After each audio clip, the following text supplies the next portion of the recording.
حياكم الله اخوان. بما انه شهر محرم ايام اصلاح، شوفوا لي هاي القلعه وين واصله وين ممتده.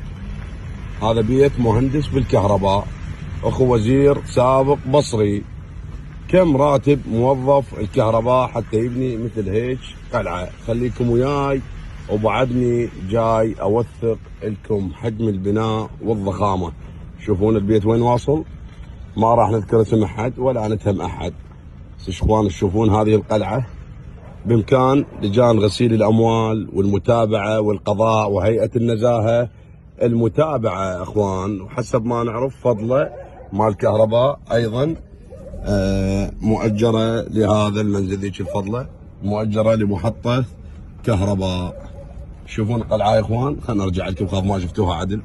الساده القضاة المحترمين، الساده المعنيين، السيد رئيس مجلس الوزراء، مرونا على البصره شويه. هواي بيها فلوس بقد التمه المنطشره بالعباس. هذا واحد من مئات او عشرات من العقارات لدى موظف بالكهرباء. اخوان ايش قد راتب المهندس؟ كتبوا لنا بالتعليقات. بشوف البوابه شلون حلوه، جاي شوف وياي. تبريد مركزي طبعا ومصاعد وقلعه اخوان. هذا بالرباط. تحياتي.